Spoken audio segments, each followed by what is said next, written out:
Well, I am thankful that I had clear weather conditions for my drive to Michigan and back. Storm Track 3 meteorologist Katie Melvin joins us now. But Katie, how's it looking here locally tonight for people who are getting out, maybe driving? Yeah, well, it's another gray night. You're going to want to give yourself some extra time if you're out late for any reason. I'm glad you beat that fog last night. That was some pretty dense fog at some points, but now we're just tracking those showers into the evening. Seeing that now live on radar. Southern Illinois, you're getting a bit of a break at the moment, just a couple of isolated showers as they work their way through. SEMO, though, seeing something a bit heavier right now, taking a closer look at radar here right over Cape Girardeau. Starting to see some more of those showers work in just south of Fredericktown all the way over to Sikeston. Kentucky, on the other hand, still a couple of those scattered showers as well near Hickman and Mayfield. We're going to keep tracking that throughout tonight as well. Live look outside. Our cameras, though, not showing any of those raindrops, just a couple of the puddles that we saw from earlier today across the area, though.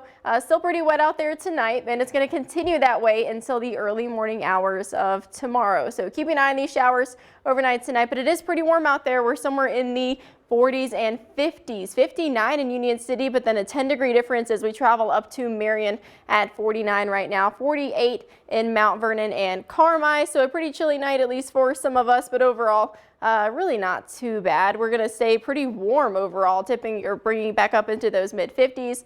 A couple of scattered showers continuing into the night. So we're tracking that. Don't be surprised if you even hear some thunder, seeing that in SEMO and some of our southernmost counties to finish off the weekend.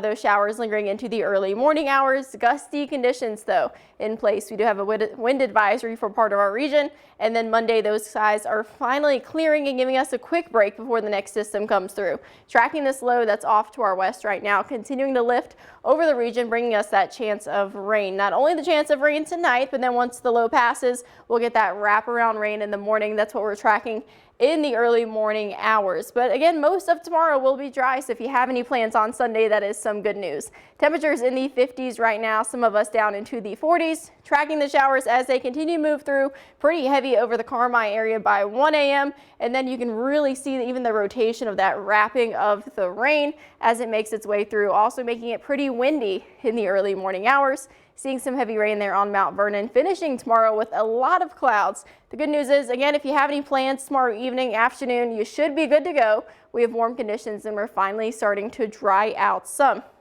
Scattered showers lasting through about mid-morning until lunchtime even, and then we pretty much just see those cloudy skies. Temperatures warm, though, in the 50s. We do have a wind advisory in place beginning tonight at 4 a.m., lasting tomorrow until noon. We could see some pretty gusty conditions up to 40 miles per hour. If you have anything loose that needs to be secured overnight tonight, now's the time to do it. Right now, it's really not too bad. We're somewhere in those teens. Again, it's not starting until about 4 a.m. That's when you start to see those winds pick up from the south on 30 miles per hour for some of us, 39 for Sikeston by 5 a.m.